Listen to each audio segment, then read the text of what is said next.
I would like to extend a very warm welcome to our first speaker, U.S. Ambassador, His Excellency, Mr. John B. Emerson. We are very honored that Ambassador Emerson will explain the U.S. view on TTIP. John B. Emerson has served as U.S. Ambassador to Germany since August 2013. He was awarded his Juris Doctor from the University of Chicago and was the president of the Capital Group Private Client Services from 1997 to July 2013. Previously, Mr. Emerson served on President Clinton's senior staff, and he was active in many key projects, including efforts to get the green light from the US Congress for the GATT-Uruguay round in 1994 and the extension of China's most favored nation trading status in 1996. In 2010, President Obama appointed Mr. Emerson to serve on the President's Advisory Committee for Trade Policy and Negotiations. Let me briefly mention that Mr. Emerson's service here in Berlin is part of a long history of American diplomats in Europe and Germany, respectively. To my knowledge, one of the first US ambassadors to ever visit what is today Germany was the US representative in Paris, Thomas Jefferson, who in 1780 started a Rhine tour from the Netherlands to Kleve, Duisburg, Düsseldorf, Cologne, Bonn, and then further down to Frankfurt and Strasbourg. This Jefferson journey can still be recommended to friends and visitors from abroad. Jefferson knew that John Adams was on his farewell tour to The Hague, and thus he met John Adams, then the US ambassador to the UK and the Netherlands. Adams, who was later to become the second US president, traveled to Amsterdam to make sure that US foreign debt stemming from the War of Independence could be refinanced. And Jefferson, who was worried about this challenge, noted in Amsterdam with great relief that John Adams' skills as a diplomat allowed a fairly favorable solution to this apparent problem with leading bankers in Amsterdam. Today, the US has no foreign indebtedness problem. Rather, some EU countries obviously face challenges in these fields. But both the US and the EU would welcome more economic growth that certainly could generate growth, and TTIP could contribute to real income gains. Liberalizing trade between the two greatest economies is a challenge which requires careful negotiations. There is no reason to be pessimistic, even if several institutional innovations might have to be considered within TTIP. So, without further delay, let us hear the US view on TTIP. Ambassador Emerson, the floor is yours.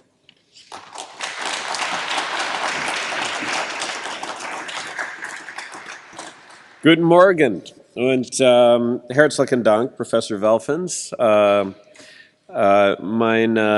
Meiner lieber Freund Jürgen Hart und meine Damen und Herren. Thank you. I also want to acknowledge Robert Kepke, who's here. Where is he? Sitting right there, who's the Deputy Director of Economic Affairs at the Embassy and used to work at the United States Trade Representative's Office and is deeply involved in these issues as well. Thank you for that story about Jefferson and Adams. I had not heard that one before. I will say that about 2 months after arriving here, we took our family on a similar tour up the Rhine for our daughter's then 17th, our twin daughter's 17th birthday. And I just got back from a 3-day German roots tour in Rhineland-Pfalz, Hesse, and Niedersachsen, where both my wife's family and my family are originally from, and we had the opportunity to meet with many relatives and cousins, and it was actually quite wonderful. So, speaking of that part of Germany, amusingly enough, I just came from actually a very high quality conference on Russian disinformation, particularly as it relates to the situation in the Ukraine. And when I excused myself from the conference to come over here, I said I needed to go and address another disinformation campaign, and that was the one about TTIP. You got a laugh there, too. Obviously, I appreciate the opportunity to be here and discuss this with all of you today. Enacting the Marshall Plan in 1948, the United States Congress emphasized its support for economic cooperation in Europe as a foundation for peace and prosperity. The leaders of the United States and Europe formed a partnership that was based on common values and a defining premise. If Europe is at peace, America is more secure. If Europe prospers, America does so as well.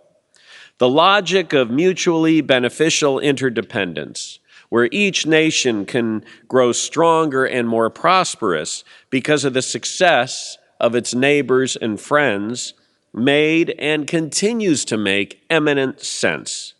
And I don't think that anybody would disagree with the statement that Germany has turned out to be the role model for that vision here in Europe. And it would be hard to argue that the world would be better off today if transatlantic partners had not committed themselves to that vision.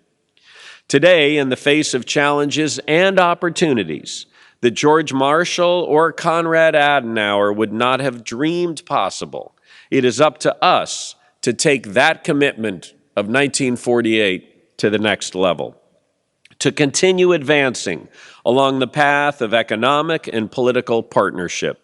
And one way to do that is through the Transatlantic Trade and Investment Partnership Agreement. As Secretary of State John Kerry recently put it, 2015 is simply not the time for us to decide that trade negotiations are too hard or to vacate the field and ignore 70 years of lessons from the years following World War II. Like other trade agreements, TTIP addresses tariffs, but of far greater significance is its focus on non-tariff barriers to trade and its geopolitical implications. TTIP both aspects of TTIP will strengthen our hand in a global conversation to advance the kind of rules-based public commons in which the nations of our transatlantic community thrive.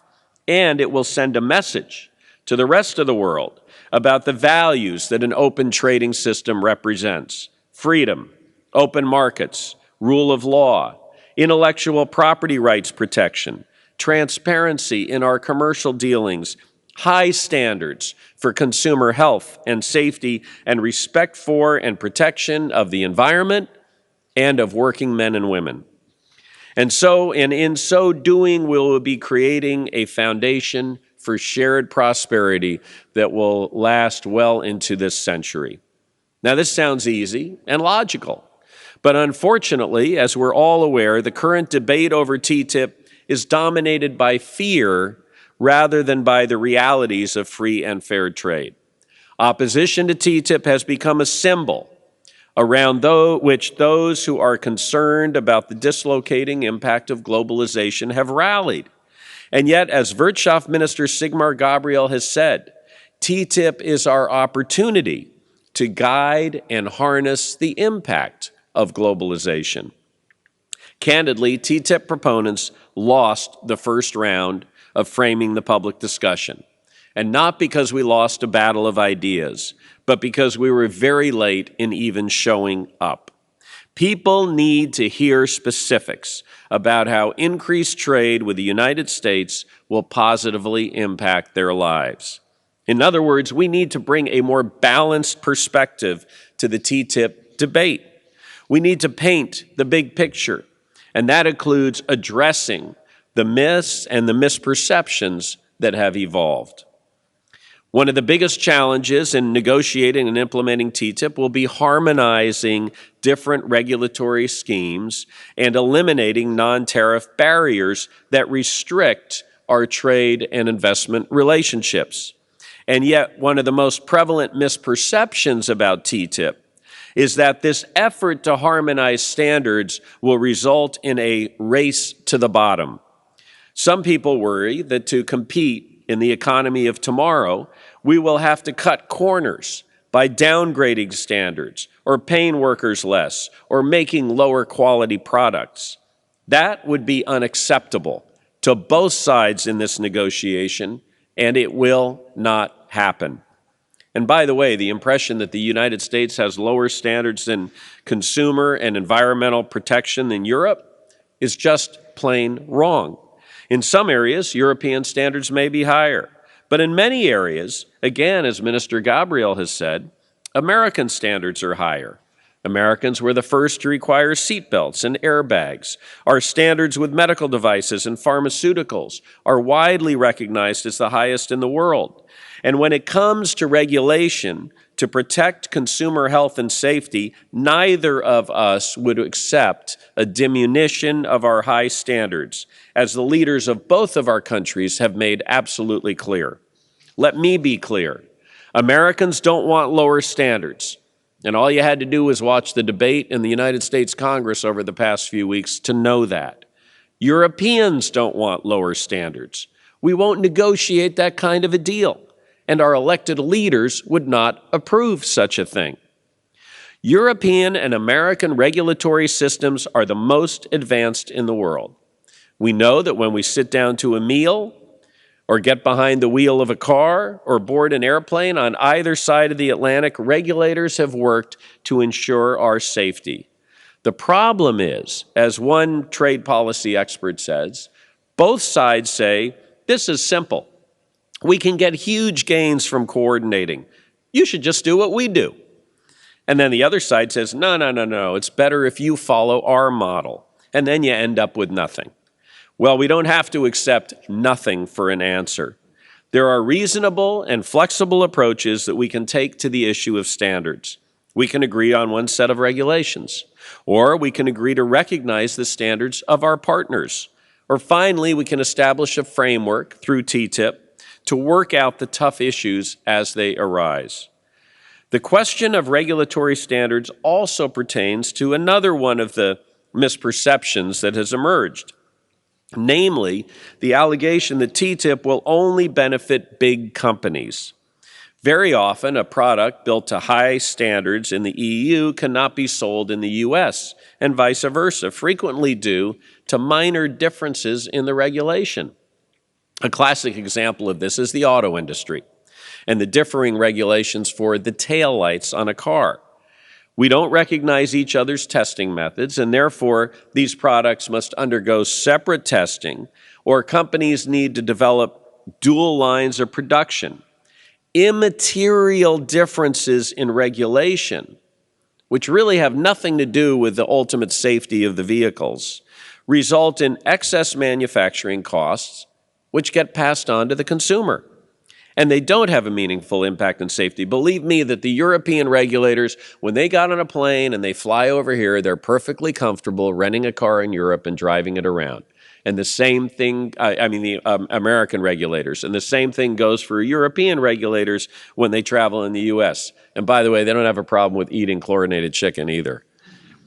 The auto manufacturers may be big companies, but small businesses get badly hurt by these manufacturing differences in regulations.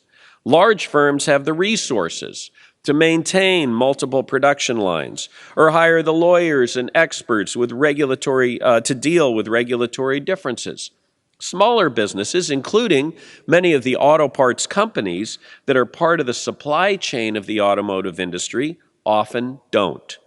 And they would benefit from the regulatory convergence that TTIP might offer by saving money on duplicative testing and conformity assessments. In that regard, the Mittelstand here in Germany is well positioned to benefit from TTIP. Whether here or in my home state of California, startups and small, medium-sized businesses are the backbone of our economies. They help to drive job creation, and they drive the innovation that fuels economic growth. Increasingly, these companies are taking advantage of transatlantic opportunities. But for every small business's successful entry on the international market, there are many more for which the barriers to exporting are just too high. If we do it right, TTIP will open the marketplace to those businesses which currently find the American market or the European market too complicated and too costly to enter. And if we do that, TTIP can also open up our marketplaces to a new burst of innovation that will create the Mittelstand of tomorrow and more high-quality jobs for our workers. Another issue we need to address pertains to agricultural products and that whole question of GMOs. No, the United States, which itself, by the way, has a major market for organic foods, a bigger market than the one in Europe, despite the fact we only have about 2/3 of the population of Europe. But the United States has no interest in telling people what to eat. We do, however, have an interest in making sure that decisions to ban food products are based on science and not fear. The fact is that even with so-called conventional plant breeding, for thousands of years, farmers have changed the genetics of what we eat. The wheat that goes into our bread, many of the fruits and vegetables that are farmed organically, and just about anything seedless has gone through one kind of genetic change or another. Using GMOs just adds more options. Some GMO modifications can make crops more drought resistant, important in an era of shifting water resources due to climate change. Others allow crops to resist pests, reducing the amount of pesticide that is dumped into our environment. People have a right to know what they're eating, but they also have a right to foods being approved or banned on the basis of science rather than unproven fear. One fact about American agriculture, by the way, that surprises people, particularly those who fear that big ag will come in and take over Europe, 87% of United States farms are operated by families or individuals, and 89% of those farms are considered small businesses. So Bavaria isn't the only place with small farms. Here's another misperception that obviously has received great attention, both in the United States and in Europe, and that is the fear that the investor-state dispute mechanism, or dispute settlement mechanism, or ISDS, will impose new extra-legal conditions that will limit the ability of sovereign nations to regulate in the interest of financial stability, environmental protection, or public health. This is simply not true. The ISDS approach, which of course, as we all know, was first invented by Germany to protect its companies from having their assets nationalized by foreign governments, is not designed to prevent any government from adopting or maintaining non-discriminatory laws or regulations. In fact, ISDS, even if you win an ISDS claim, it doesn't invalidate the law. It simply provides for financial recompense. To the claim that ISDS will open the floodgates to company claims against state and local and federal governments, it's already contained, this clause or a provision is already contained in over 2,000 bilateral and multilateral trade agreements. Now, do you know on average how many ISDS claims have been filed in the last decade? About 35 a year. That's it. No floodgates there. And more than 2/3 of those cases are filed by European firms, only 6% by American firms. There have been a lot of proposals out there floating around. One is that we should have an appeals process.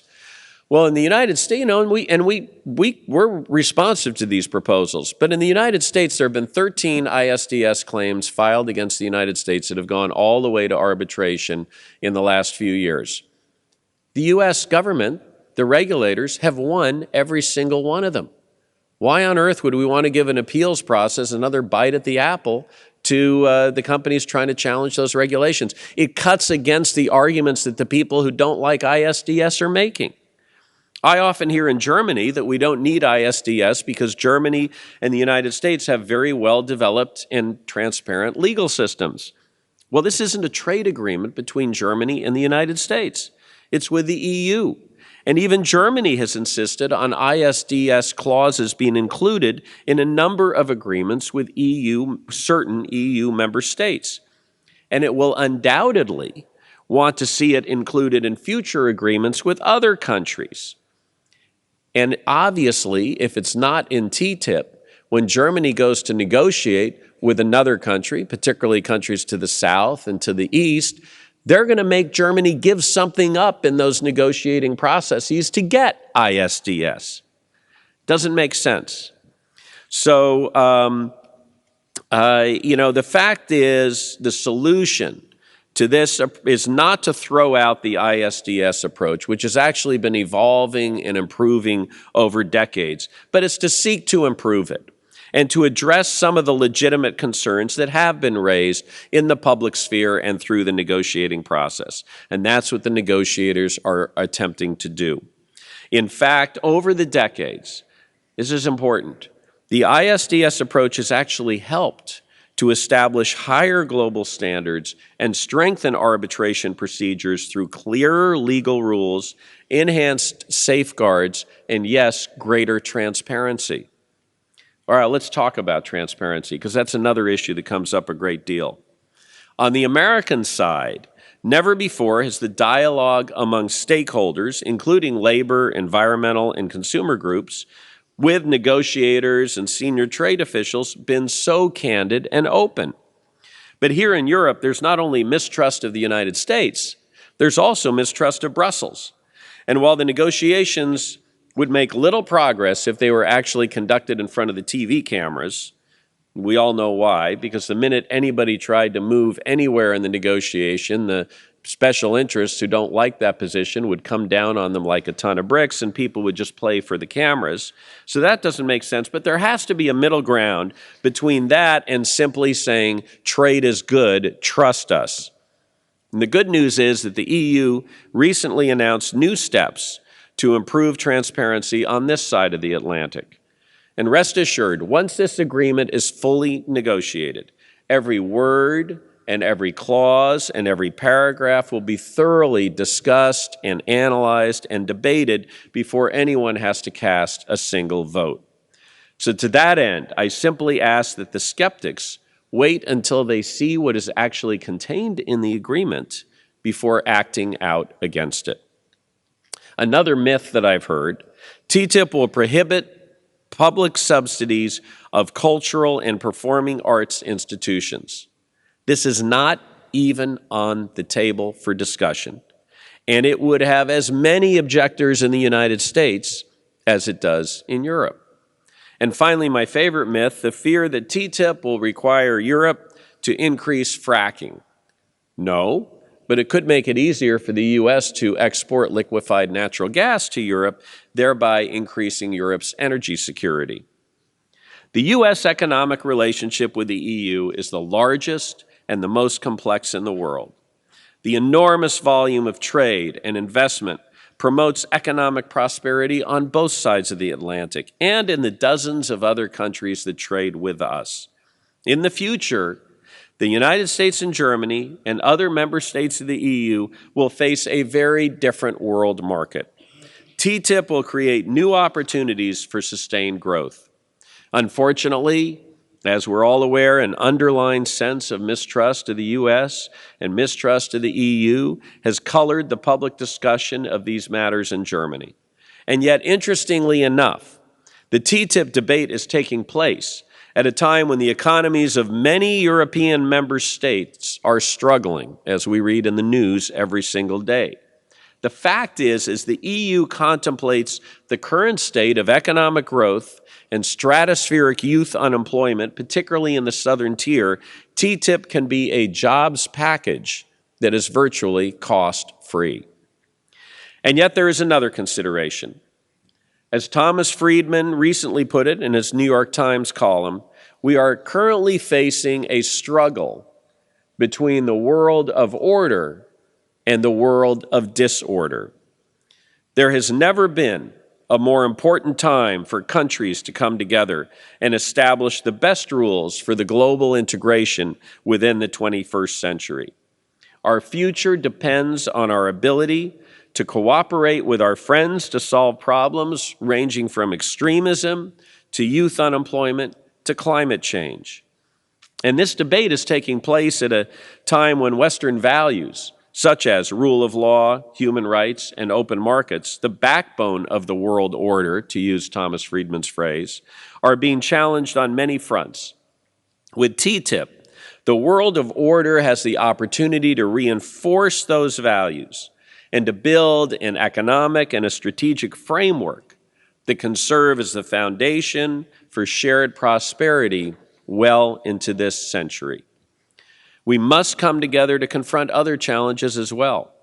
The crisis in the Ukraine not only imperils the hope of a Europe whole, free, and at peace, but it threatens the governing principles of international order and a global rules-based system. The borders and territorial integrity of a democratic state cannot be changed by force. It is the inherent right of citizens in a democracy to make their country's choices and determine its future. And adherence to these rules is central to an international system of peace, security, prosperity, and freedom. And as we gather here this noon, ISIL is terrorizing the people of Syria and Iraq and engaging in unspeakable cruelty. ISIL-linked terrorists murdered Egyptians in the Sinai Peninsula, and their slaughter of Egyptian Christians in Libya shocked the world. Beyond the region, we've seen deadly attacks in Ottawa, Sydney, Paris, Brussels, and Copenhagen. Elsewhere, Israelis have endured the tragedy of terrorism for decades. Pakistan's Taliban has mounted a long campaign of violence against the Pakistani people, most recently slaughtering more than 100 school children and their teachers. From Somalia, al-Shabaab terrorists have launched attacks across East Africa. In Nigeria and in neighboring countries, Boko Haram kills and kidnaps and rapes and enslaves men, women, and children. We must remain unwavering in our fight against these and other terrorist organizations. And we need to deepen our cooperation against terrorist foreign fighters by sharing more information, by making it harder for these fighters to travel to and from Syria and Iraq. It is clear, however, that our work will not be done until we address the fundamental problem of young people who grow up even in our midst and are so disillusioned and isolated that they become receptive to radicalization by extremists. And I don't want to suggest that TTIP's the answer to everything, but one possible problem that we can address through this agreement is creating greater economic opportunity in these at-risk communities. And given that there are a lot of business people here in this audience, I just want to address another aspect of our important work together in the area of intelligence, which unfortunately, yet again, is in the news. Our shared intelligence collaboration is essential to combating terrorism, both in Europe and elsewhere, and to understanding what in fact is happening on the ground in places like the Ukraine. But despite what you read in the papers, and I've said this before and I'll say it again, the United States does not undertake industrial espionage for the commercial advantage of our companies. We do not do it. We have not done it. It makes no sense that we would do it. We don't have state-run businesses. And let me point out that there are plenty of other countries that do have state-run businesses, including friends and allies, that have not stood up here and made a comparable statement.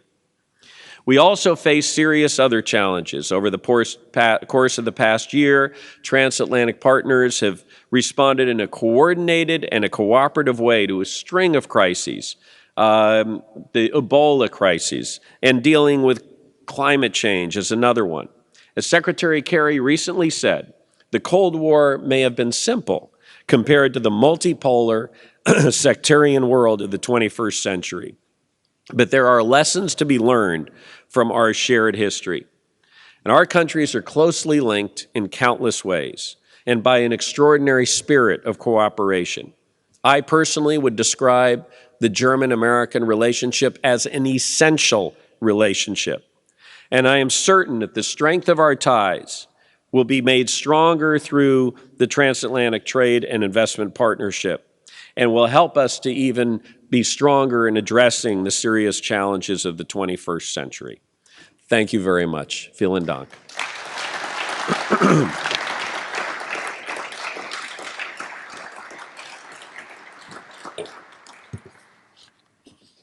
Thanks. Where do you want me here?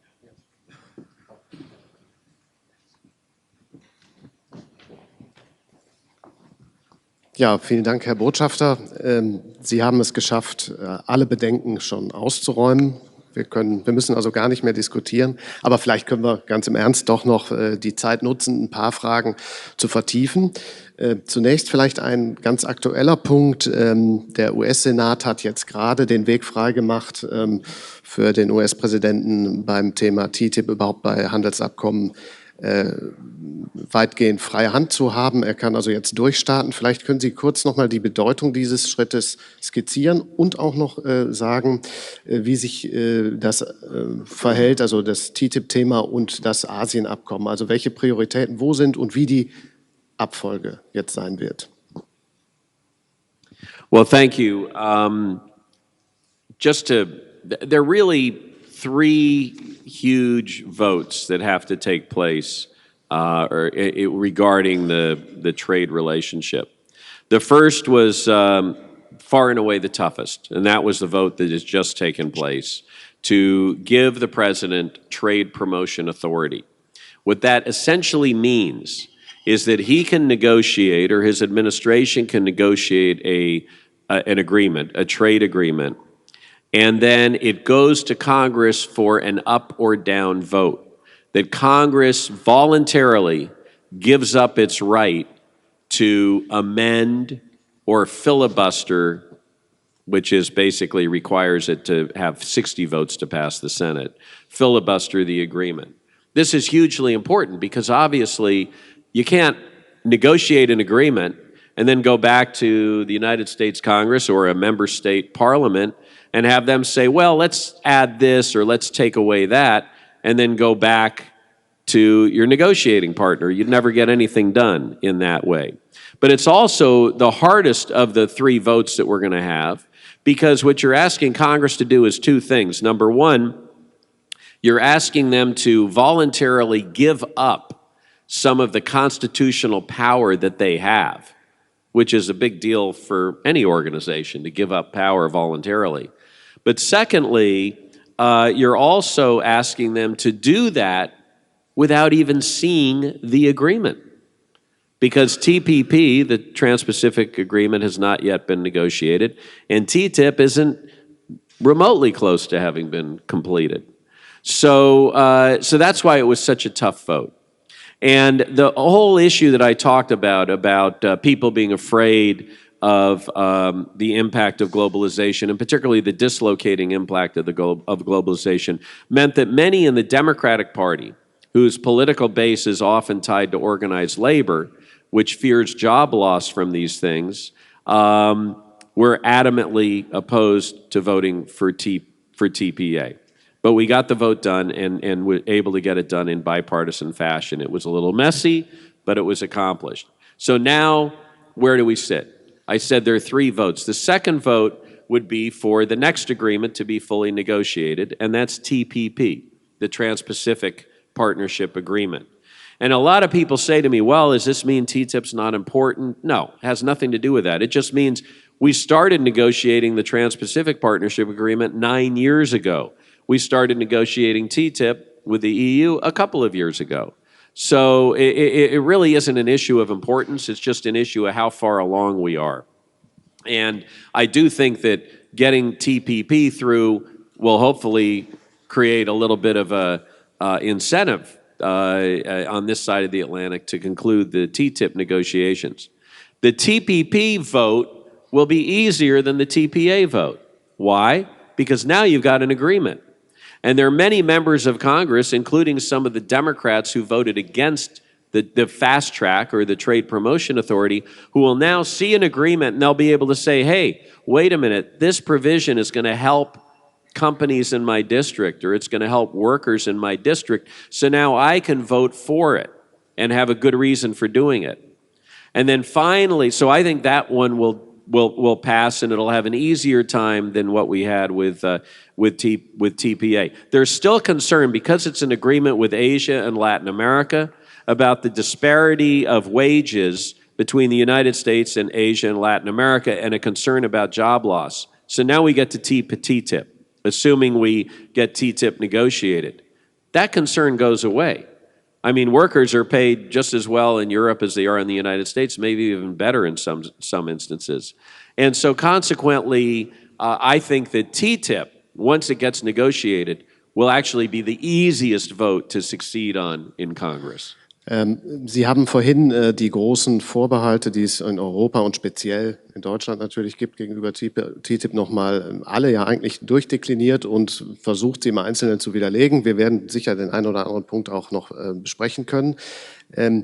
Sind nicht auf deutscher, auf europäischer und auch auf amerikanischer Seite vielleicht zu hohe Erwartungen geweckt worden, was die positiven Auswirkungen auf das Wachstum betrifft? Da musste man sich in den letzten Wochen und Monaten mehrfach korrigieren. Wissenschaftler haben da offensichtlich ein bisschen nachlässig gearbeitet. Das belastet die Debatte insgesamt und die Gegner bekommen dadurch Auftrieb. Wie kommentieren Sie das? Well, I think a couple of thoughts on that. First of all, to talk about hundreds of thousands of jobs or a 1.5% increase in GDP, that doesn't convince anybody anything. It just goes right over people's heads. You need, in selling a trade agreement or the benefits of the trade agreement, it's got to be much more focused and specific. A famous phrase by a great politician in the United States, Tip O'Neill, was all politics is local. The way you get people to support TTIP is talking about how in their community or in their jobs or the company that they work for, there's going to be a benefit. You don't, because what happens when you talk about big numbers of economic growth, people are skeptical. We're just coming out of an economic crisis. And so people's reaction is going to be, oh yeah, that'll help somebody else. It's not going to help me. So it's really important in selling TTIP to people that those of you who are out there talking to folks connect the dots for them about how it can impact them in their lives. And the best way to start that is for companies that are confident they will benefit to tell their employees about that and to explain to their employees why they will benefit. So my belief, whether the numbers get changed or not, my belief is to talk in big numbers is not helpful in the first place. And it's certainly not helpful if you end up having to make downward changes in those numbers, because then you're absolutely right. What it does is it gives people an easy excuse. They can get off the real issues and they can just say, well, look at these guys. They're lying to you about all this. They've had to change their opinion. But let me just say one thing. The fact of the matter is there will always be, and I'm a veteran of these trade battles from the 1990s in the United States, there will always be a hardcore opposition to any multilateral global trade agreement. And that opposition will come from people who don't trust capitalist societies, from people who are concerned about, big government, big corporations, big business, or what have you, and from people who are legitimately concerned about the dislocating effects of trade and don't believe that government puts in place the right kinds of policies to help mitigate those dislocating effects. And so those are folks, they're that core group. I don't care what you say, what numbers you put out, whether you change them or you don't, how well you address ISDS or what you say TTIP is or isn't going to be. The minute you address one issue, they're going to move on to another issue. So let's just keep that in mind. Werden wir jetzt mal sehen, ob die Hardcore-Opposition hier auch vertreten ist. Also Sie sind natürlich herzlich eingeladen, mit Fragen und Diskussionsbeiträgen hier unser Gespräch zu bereichern, jederzeit. Mikrofone sind unterwegs, sage ich mal salopp. Herr Botschafter, Sie haben vorhin beim Thema Schiedsgerichtsverfahren sehr deutlich Ihre Position ausgeführt und gesagt, warum beschweren sich gerade die Deutschen? Sie sind selbst da sehr eifrig auf diesem Gebiet. Was aber ist gegen den Vorschlag von Bundeswirtschaftsminister Gabriel einzuwenden, dieses Thema Schiedsgerichtsverfahren auf eine transparentere Basis zu stellen und es aus der privaten Ecke in die öffentliche Justiz zu überführen? Ist das nicht eine Idee, die man verfolgen könnte? Well, actually, in the United States, the ISDS process is very transparent. All the paperwork is put on the internet. Anybody can file a friend of the court brief, if you will, and that's all put on the internet. So consumer groups, advocacy groups, or whatever can be involved. It's not like some secret court, which is the way it's been characterized in the press. But I think, look. ISDS was a big hot issue in the United States too. I think this was actually a very effective European export to America. I don't know if it made anybody any money, but in point of fact, that it kind of started out here, surprised everybody, by the way, surprised the people in the EU because it is in so many agreements. But now it's an issue and people are concerned about it. The ISDS provisions have evolved over the years in these different trade agreements. And there's no question that what we have in TTIP will, in fact, represent yet another evolution in the process. Whether it is something that has, some or all of Minister Gabriel's proposals, I don't know, but I guarantee you the negotiators on both sides are looking for ways to improve the process. I think setting up an entire new court system might be problematic. I raised the issue about the appeals process. If almost every ISDS case is won by the government, then why on earth do the people who say ISDS will prohibit governments from passing laws in the public interest, why on earth do they want to give those who want to prohibit that another bite at the apple? But, in any event, that's an issue that can be discussed by the negotiators. The idea of having a set group of conflict of interest judges who do have expertise but aren't necessarily hired by other companies in that industry to represent them in other forums. That could be a reasonable thing. I'm not authorized to negotiate here, but I'm just saying I do know the negotiators want to find a reasonable solution. They want to improve it. They need to improve it, and they recognize that because this is an issue that's been raised on both sides of the Atlantic. Vielleicht eine Detailnachfrage, möglicherweise geht die schon zu weit ins Kleingedruckte, aber in Deutschland gibt es ja eine Debatte, dass ein Fall, in dem ein ausländischer Konzern mehr Klagemöglichkeiten hat durch die Schiedsgerichtsvereinbarung als ein deutscher Konzern. Das ist dieser Vattenfall. Der hier immer wieder durch die Medien geht. Das klingt auf den ersten Blick ungerecht oder ist ein Punkt, wo Kritik berechtigt scheint. Vielleicht sagen Sie einen Satz dazu. Well, again, the ISDS clause as it's currently drafted does not give the right of any company to overturn or invalidate legislation. It's just a question of seeking redress, economic redress for discriminatory actions. And this case, which is a lawsuit, as I understand, it's not an ISDS thing. People can file lawsuits all day long. I told you there's 35 ISDS cases a year on average over the last 10 years filed worldwide. You know how many lawsuits are filed against state, local, and federal government in the United States of America every year trying to do the same thing? 70,000, okay? So people can file lawsuits all day long. They can talk about it all day long. Obviously, this kind of case is not a legitimate use of the ISDS procedure, and it is up to because it's so highly visible, it's up to the negotiators to come up with language that makes that eminently clear. I believe, from what I understand, I'm a recovering lawyer. I haven't practiced in a while, but I used to.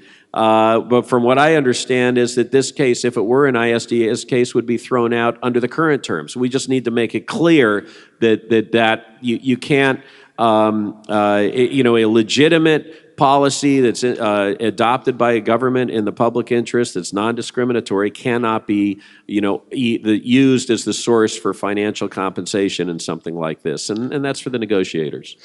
Wir haben noch wenige Minuten und hier vorne in der dritten Reihe zu meiner Linken eine Wortmeldung. Wenn Sie sich kurz vorstellen.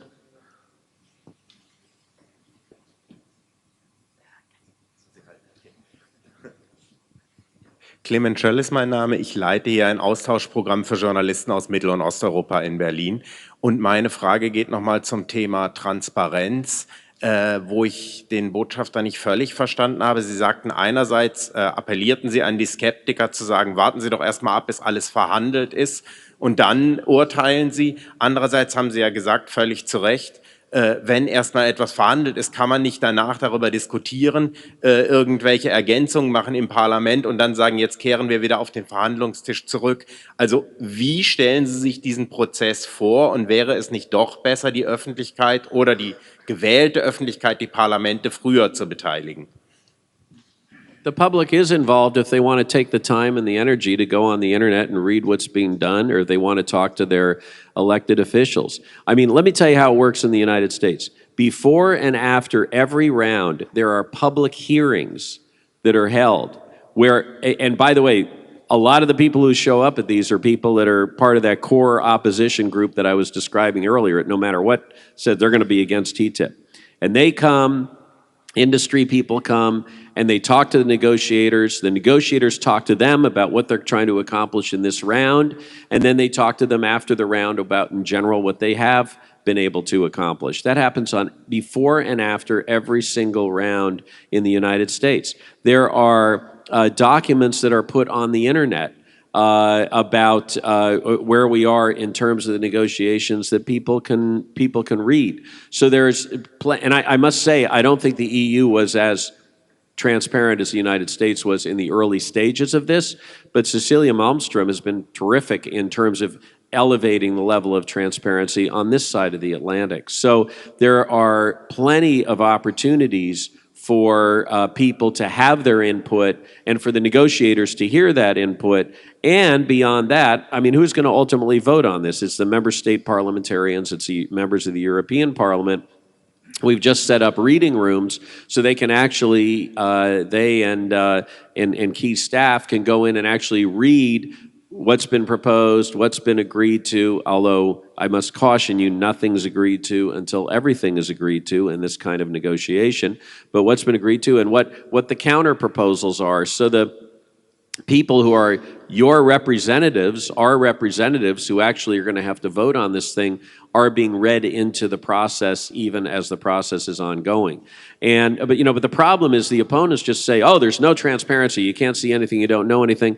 Sigmar Gabriel was wonderful in addressing this the other day. There was a conference, I don't know how many of you went, but he held a conference, Mike Froman, the United States Trade Representative, and Cecilia Malmstrom were both there with young people, and about this, and literally somebody got up and made some comment about something terrible that was going to be in TTIP, and we don't see anything. He goes, it's right on the internet. Let's go. We're going to look at the internet, Gabriel said, and we're going to read what's there, and if your interpretation's right, I'll come out in opposition to the agreement. If mine is right, you have to support it. I ultimately don't know what happened there, but I don't think Gabriel's come out in opposition to TTIP. So, but I think the transparency is greater. I can tell you for sure that the negotiators want to hear from the public. They are hearing from the public, and Michael Froman worked with me in the 1990s in getting the Uruguay round of the GATT through Congress. He is very cognizant of the fact that it makes no sense to negotiate an agreement that will not get public support and therefore won't get approved by Congress. And so that's very important. That's very important to him. That being said, I think a lot of people in the press would love to see the negotiations take place in public. Here's what was proposed. Here's what came back. Here's what they're fighting over. That's not productive to move forward in a negotiating process. And nobody does that in their business lives.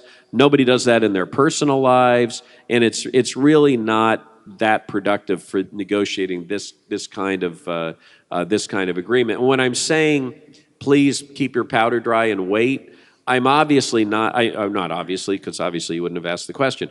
I'm not saying don't say anything, zip your lip until the agreement is negotiated. I'm saying for people to come out in fierce opposition to an agreement based on things that aren't even being discussed and won't be in the agreement, wait. Instead of doing that, why don't you wait and see if they are in the agreement?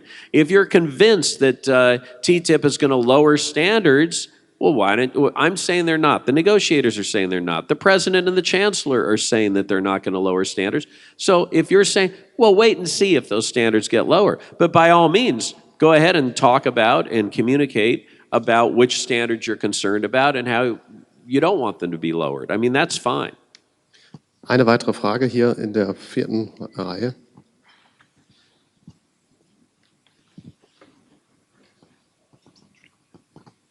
Ja, Gerrit Kettel von der amerikanischen Handelskammer hier in Berlin.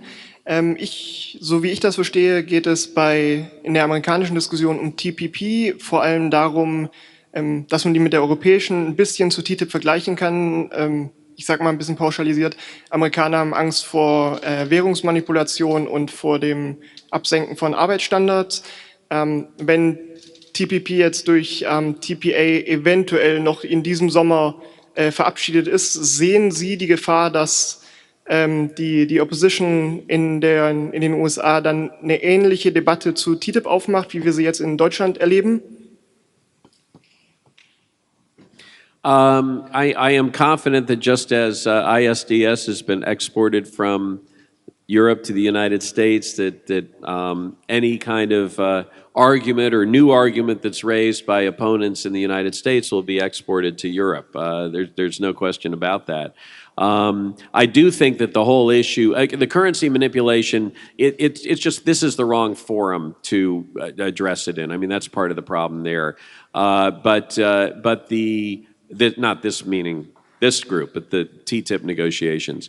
And but the issue on labor standards and all, I do think that is definitely a concern for those in the United States who think that because of NAFTA there was substantial job loss in the United States, worry that there may also be more job loss because you have economies with much lower wage workers and lower environmental standards and all in Latin America and Asia, and they worry about that. Now, the fact is that, from my understanding, is that the negotiators are addressing that. And in fact, TPP will have very robust provisions in terms of environmental and labor standards. But that be that as it may, that's an issue I just don't see having much salience when you're talking about Europe and the United States.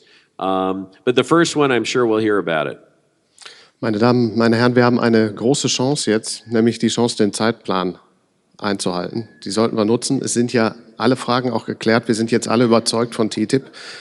Herr Botschafter, vielen Dank, dass Sie sich die Zeit genommen haben. Und ja, ich hoffe, wir lernen heute noch mehr dazu. Schönen Dank.